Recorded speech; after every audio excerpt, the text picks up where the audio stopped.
January 3rd, 2026. The world is shocked by shocking news. The United States has reportedly launched a military operation in Venezuela and arrested President Nicolas Maduro. But wait, is this really happening? And if so, what really triggered this dramatic action? Hello everyone. In this video, we'll dissect the current situation in Venezuela. I'll take you through the chronology, motives, and impact of the conflict involving these two countries. Stay tuned because it's more complex than you might think.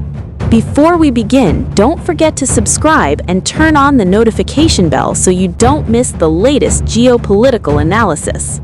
First, let's clarify something. I need to verify whether this news about Maduro's arrest is real or just speculation, because this is a very serious claim.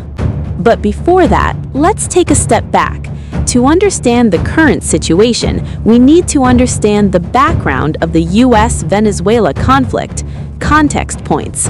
1. Hugo Chavez era, 1999 to 2013. Nationalization of the oil industry, anti-imperialist policies, relations with Cuba, Russia, and China. 2. Nicolas Maduro, 2013 to present. Venezuelan economic crisis, hyperinflation and mass exodus, incessant U.S. economic sanctions. 3. Legitimacy crisis, 2019 to present. Juan Guaidó as interim president, recognized by the U.S. Dual leadership, controversial elections. Now, why is the U.S. so interested in Venezuela? The answer isn't as simple as democracy versus authoritarianism. There are several key factors. Factor 1. Oil. Venezuela has the largest oil reserves in the world, over 300 billion barrels. That's more than Saudi Arabia. In the context of global energy security, this is a tremendous strategic asset. Factor 2. Regional influence. Latin America is the U.S.'s backyard geopolitically. Venezuela under Maduro has close ties with Russia, China, and Iran, strategic adversaries of the U.S. This is a global chess game. Factor 3. Humanitarian crisis. More than 7 million Venezuelans have fled their country since 2014. This has created a migrant crisis in Colombia, Brazil, and even the U.S. Regional stability is at stake. Factor 4. Narcotics.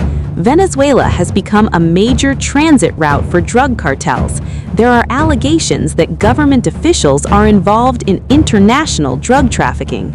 Let's analyze several possible or ongoing scenarios. Scenario 1. Special capture operation.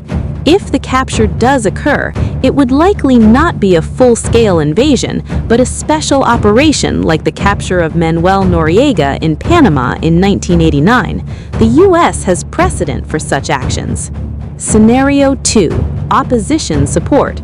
The U.S. could provide intelligence and logistical support to the Venezuelan opposition for an internal coup. This would be more clean from an international political perspective. Scenario 3. Multilateral intervention.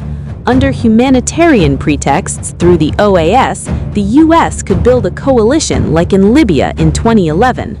Russia, Iran, and China. These two countries have billions of dollars in investments in Venezuela. They will protest strongly and may lend support to the pro-Maduro faction. Latin American nations. They are divided. Countries like Colombia and Brazil may quietly support, while Cuba, Bolivia, and Nicaragua will oppose.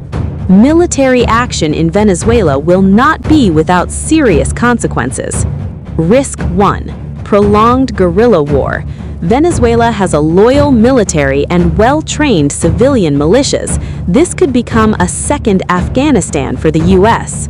Risk 2. Global oil crisis.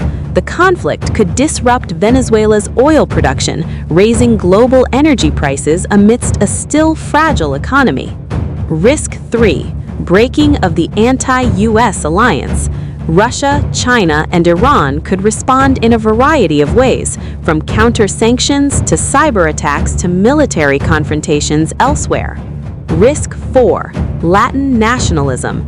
An intervention could fuel anti-US sentiment across Latin America, damaging US soft power in the region for generations. Positional opportunities. On the other hand, if successful, this could restore democracy in Venezuela, resolve the humanitarian crisis, long-term regional stability, economic reform, and reconstruction. First, Venezuela's situation is the result of a complex mix of internal economic failure, ideological tensions, and global power rivalries. Second, there are no easy solutions. Both intervention and the status quo have very high costs. Third, this is a major test for international law. Does state sovereignty still apply in the 21st century, or is the responsibility to protect more important? Fourth, pay attention to the pattern. This conflict is similar to Libya, Iraq, and Afghanistan. We must learn from history. And finally, it is the Venezuelan people who are suffering the most. Behind all these geopolitical strategies, there are millions of people who just want to live a normal life. The situation in Venezuela is still evolving. I will keep you updated with the latest information. What do you think the international community should do? Let me know in the comments. Don't forget to like this video if you found this analysis helpful and subscribe for more geopolitical content. What conflict do you want to discuss in the next video? Palestine, Israel, Taiwan, or another topic? Let me know in the comments. See you in the next video. Stay informed, stay critical.